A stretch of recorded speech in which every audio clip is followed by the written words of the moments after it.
Suddenly, distance fell between imaginary lines of nations, and as the distance fell, so did the differences. Magazines and television lost traditional form, and with a computer, isolation fell as well. The imaginary borders blurred as the masses started to do it on their own. The common environment are thoughts. To communicate expectations specifically designed with new inflections. Certainty is unavoidable with global expectations as we now communicate with words and pictures. The corporate structure has melded circumstances as people involve more than just a message or a thought. Their impact touches the mass culture in the world today. This is just a beginning for the frontier of the imagination. Welcome to Alan After Dark.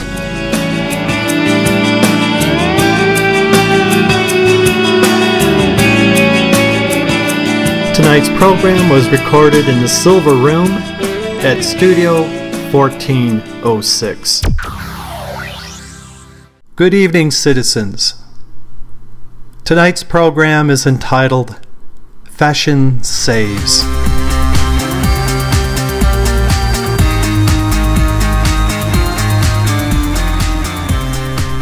What would it be like to pick up the phone and have a conversation with Coco Chanel or Johnny Versace? To hear that voice that drives the person into one of the greatest forms of art, the art of fashion. When we all walk through a portrait gallery or a museum, what do we see? We see the subject inside the frame wearing fashion. The fashion of their times, the textures, the colors, and the cut. As Coco Chanel had wrote, clothes abstracted from the flux of the present and considered in themselves as a form in their monstrous life on a human body are but weird sheaths, strange vegetations, perfectly compatible with a nose jewel and a lip ring. But how fascinating they become when one looks at them for the qualities they lend their possessor. A phenomenon takes place, which is just as remarkable as when a maze of lines traced in ink on a sheet of paper comes into form the significance of some great word. In a well-cut garment we see proof of this ability to interpret the invisible every day. All fashion is wearable art. Tonight we have such a guest. Sally Moon is one who has followed the tradition of the past courtiers. She is a very evolved woman, a very spiritual woman. She is a shaman and an Aztec dancer, and a true designer and courtier. And we have the privilege to speak with her as she speaks to the profession of the aesthetic, the personal design, the extension of self. As you all know, Alan After Dark is based on the firm idea: in order to take an interest in life, you must first take an interest in yourself.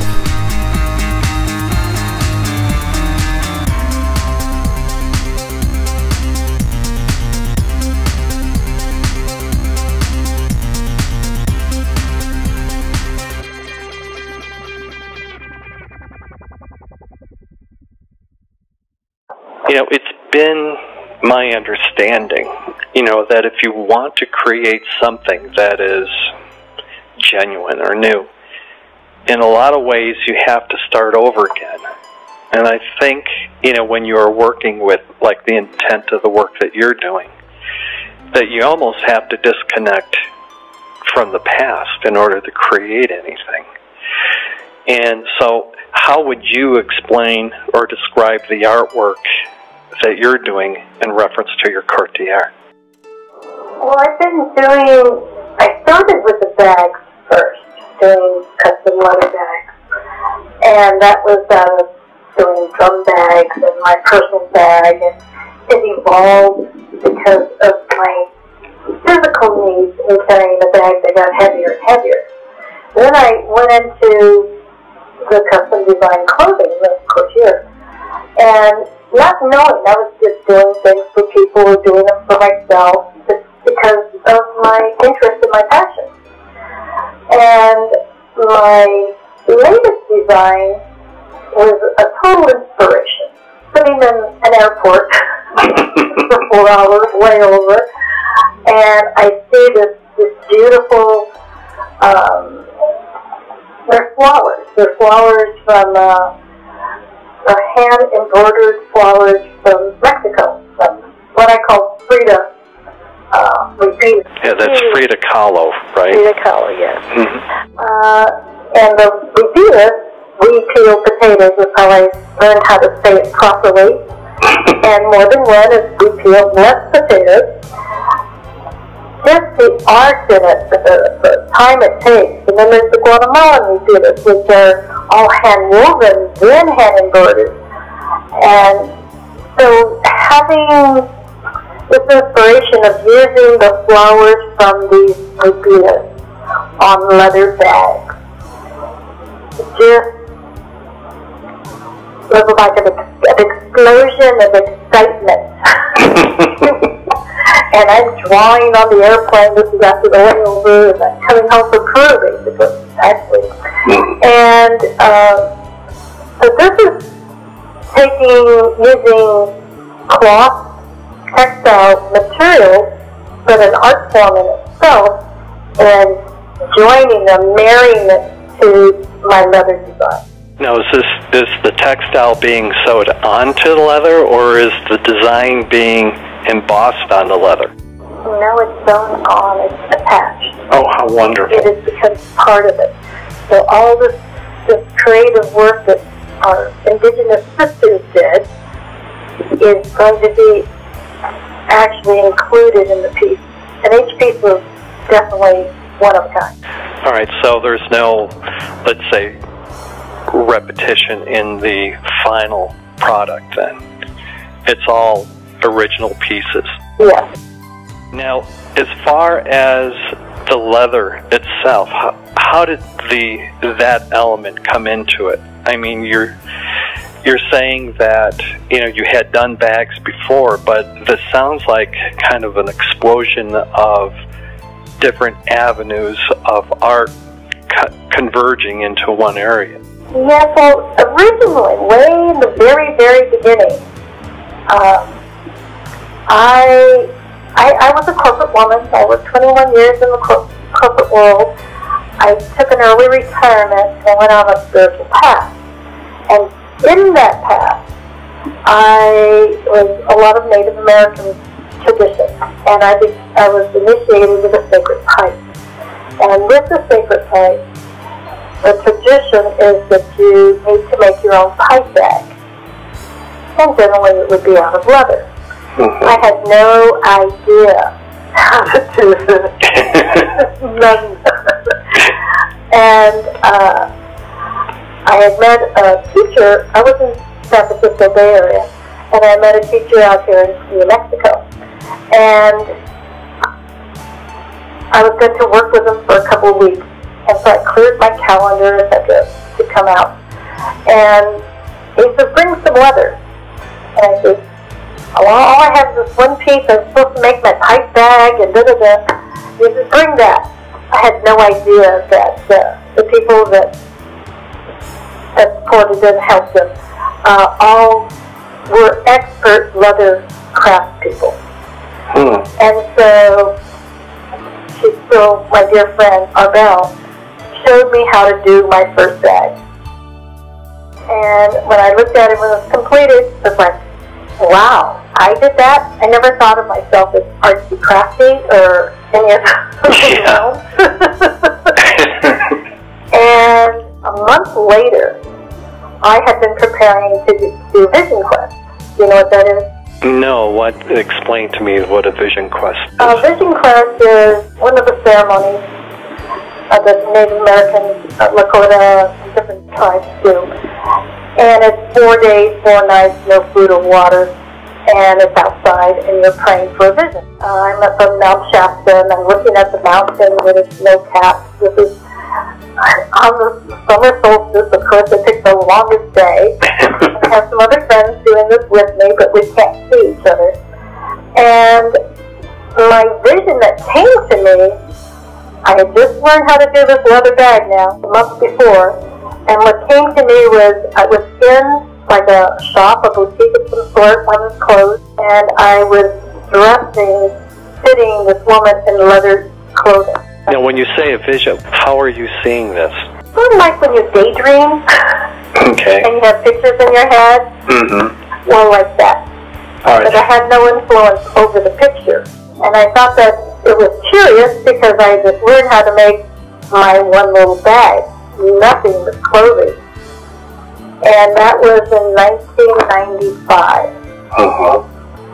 And then from there I continued, you know, making the bags, making little ones, doing drum bags, because as a pipe carrier I would have sacred pipe ceremonies, and we do drumming.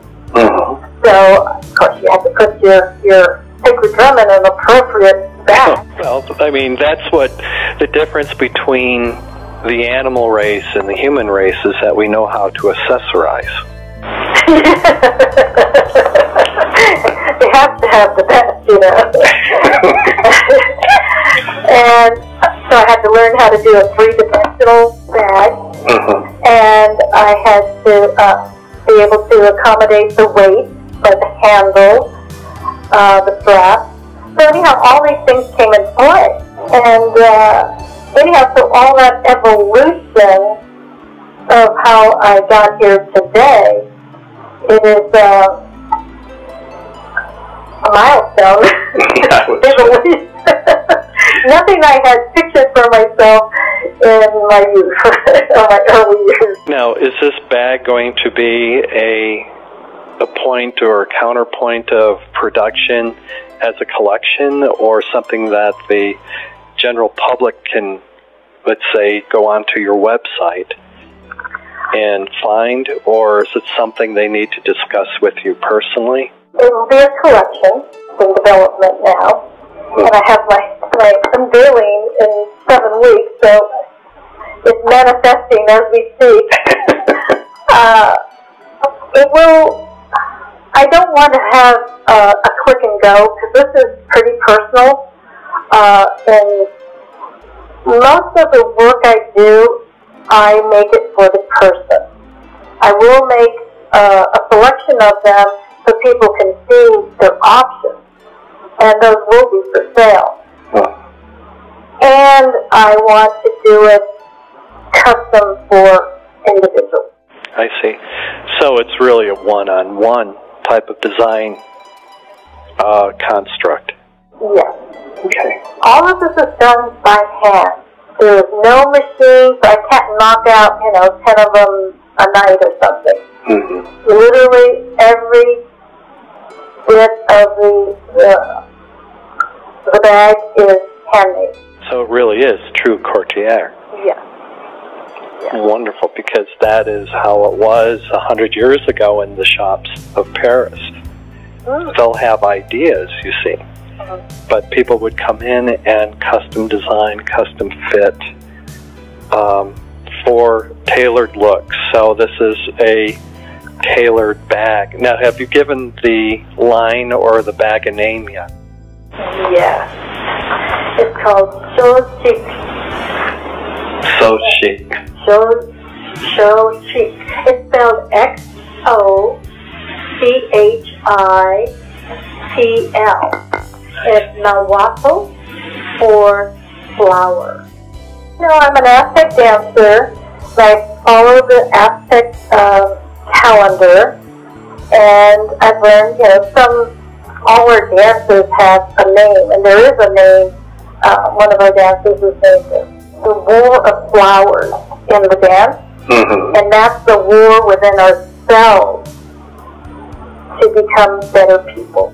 And what I've always been taught, flowers actually represent pure love. you have a boutique. They're in Albuquerque, New Mexico, where all of this circle, dance, craft, spirituality, all of this kind of comes together and manifests. Is that correct? Yes, it's called the Wild Moon Boutique, where the wild woman shops. And I recently expanded to a shop across the patio. It's a beautiful little patio. It was an old hacienda, and this building is over 200 years old, and it's thick adobe walls. And I expanded because my boutique got so crowded, and I needed more space to show my leather, to make the studio, the actual workshop. I do workshops to teach people how to make little leather medicine bags and stuff like that. So I needed a space and expanded to the shop just across the way, and that's called the Wild Moon Leather Design. It's the showroom and the design house. I'm in New York City, and I come across the information about your bag. Now, I can either, pick up the phone and speak to you at the boutique, or come to the old plaza in Albuquerque, because that's where you're located, in that wonderful, rich, historical area. Yes. And sit down and speak with you. And then how long would it take for something like that then to manifest? Depends on the queuing. The leather design portion is by, to go see it, the showroom is by invitation or appointment. Appointment is actually recommended. And then you have my full attention. I have the shop covered, the boutique covered, and I can be there and we can design it together. Now, if you're from New York and I'm in Albuquerque, certain things if it's clothing, I need to fit the person. Getting the measurements and everything and then manifesting it is a pretty good trick. So if it's something that's fitted, then I need the person to be able and available to at least come to fit it. If it's something like a skirt or a bag, a purse, a drum bag, whatever, I can do those without an additional fitting. It just depends on my queuing. If I have whatever number of people ahead of you, I try to give you a good estimate, and I just try not to make it longer than a year. Okay. All right, so this is very, very highly stylistic tailoring for the individual. I mean, this is very, very exclusive what you've created. Yeah. And what's part of my trademark, because when you say tailoring, I know what you mean is the craftsmanship or the craftswomanship. But this is a very flowing. My trademark is my natural edges, utilizing and incorporating in the design the natural rough edges of the hide. Deer are only so big and lambs are only so big, and so we have to be able to put them together in an artistic way that flows on the body. So each piece is totally unique. As far as this is not a ready-to-wear situation. No. Oh, good, because I found that in the marketplace, as you know, fashion is a $300 billion industry. The reason why I feel that it is because people are looking for something that is a true reflection of who they are. Yes. That exclusive thumbprint that when they walk out the door during the day or going out for a dinner in the evening, that there is a personal aesthetic that needs to be reflected of their personality, because they have developed their spiritual side or their financial side, their placement in society, and they wish to reflect that. And it seems to me that, be it, let's say, in the textile or clothing side or the leather design and in the bag making is that you could sit down with these people and help them express their personal aesthetic. What I have seen in the trending in the fashion world right now, and I do pay close attention to it, is that in the couture side, that people are starving for this representation of themselves, but in many cases they don't know who they are. And they're trying to find who they are through the external, as opposed to taking the time to look inside. I have to share this with you. In the way back in the 80s, late 80s, early 90s, I kept on feeling there was something more. I had learned how to meditate, and had, a daily meditator, etc. But there was something else, and I went on this journey to Mount Shasta, driven by it many times, never stopped. This time I was going there specifically. And after many delays and days, 3 days later, I kept on saying, I need to go sit on the mountain. So I drove up there, sat on the mountain, the sun's starting to set.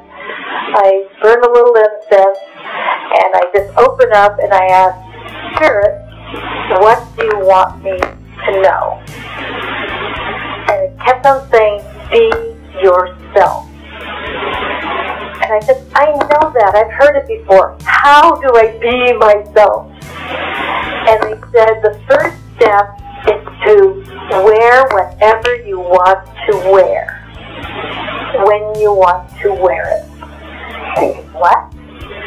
And because I grew up, girls couldn't wear pants, we had to wear skirts, and then I went to the phone company, and it wasn't until the 70s that we could even wear slacks, because we had to wear skirts.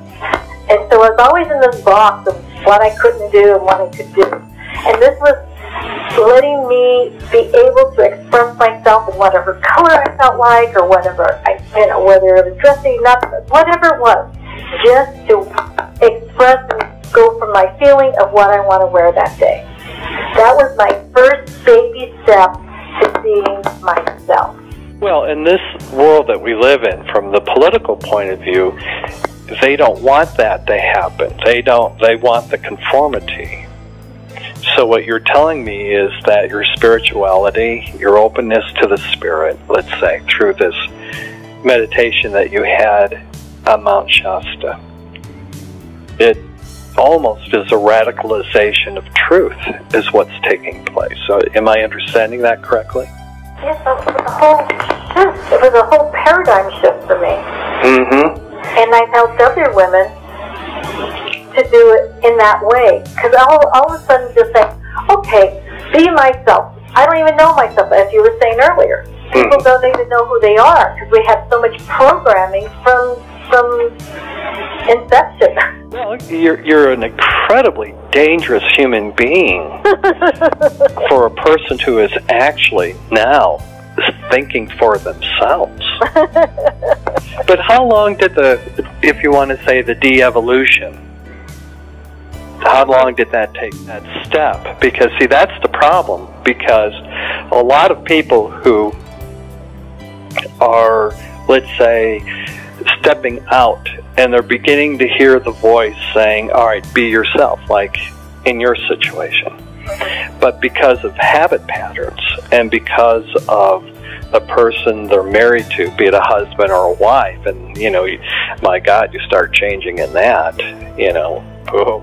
Well, I went through a few husbands because of that. I personally think that anybody who is truly on the spiritual path, I mean, people who are paying close attention, that they're going to go through a number of husbands and wives and girlfriends and all that. We keep on changing, and the person, if they're not changing with you, they marry this XYZ, and you turn to ABC. We lie to ourselves, and we're taught to lie to ourselves in our conditioning. Yes, that's true. And it's that awakening, and that we have to stop the lie, that programming. And I mean, right now, as you know, we're in election season, and you watch the vitriol that comes off of the television on these political ads. I'm like, where's the logic? Yeah, right. Not just truth, but where's the logic? Oh, it's absolutely amazing. But that's the beauty of the spiritual path, is being able to be open to it and not lie, and to live within this radicalization of truth. Exuberant, passionate, there's a variety. So people have, one connotation of what it means, and they walk in here and they find out all these natural fibers and, handmade, natural. But they have this other idea of what it can possibly mean. Oh, I can just imagine. Especially when you use the word passion. Oh, because having passion in life, that is a controlled substance now. Yes. I know people have went to prison following their passions. Yes, I do too. Well, the thing is, when you're saying this, what comes up for me is all the laws we have, and we're to protect us and the children and all this. But the unwritten laws, I get people, tourists from all over the world, all over the country, and I know, I hate to pick on them, but the people from back east are so conservative. And it's the unwritten law. And one day someone came in from South Carolina. Loved the stuff. She just said, I can't wear it at home. I said, oh, what did I do? Tar and feather you? She says, there's a lot of rednecks and they just may. And I said, whoa, okay, we'll show you something. Here's a white blouse. But it's funny how people are bent by perception, or illusion, I should say. Mm-hmm. And then they live the lie, and then they wonder why they're not happy. Yeah. Fascinating. Sad. Everyone has their path and their timing, and they need to do the best they can with what they have. That's it right there. We have to have the signpost out. Yeah. And that's where your work comes into play. It's a signpost. So people who are waking up or want passion or want something of that nature, then they can click onto you and say, oh my goodness, look at this. It's not this facade of I'm here and you're there. It's very real. And so when they walk in or speak to you, or let's say work on a design, one of your couture designs, it is more than just clothes. It's more than just a bag. Yes. It's an extension of themselves and a projection of their inner beauty. Brilliant. When an artisan wishes to succeed in their craft, they have to experience the spirit in all of their creations, for only then the ego vanishes. Their actions become events. The right thought, the right words becomes their way. Artisans have absolutely no respect for the status quo. They are the makers of change. They may own a home surrounded by a white picket fence, but their homes don't own them. And when they pass, their work lives like wise children, pushing their parents' thoughts ever further.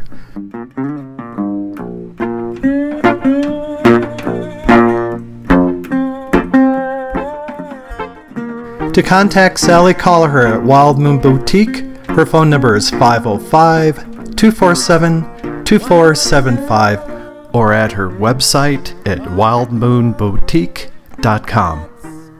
Sally also conducts full moon ceremonies every month. Get on her email list at wildmoonwomenld@aol.com. We wish to thank all of our listeners this evening. Fashion saves. And for more information about our programming, just go to allenafterdark.com. Everything is there. And Mrs. Sunflower, I'll be home soon.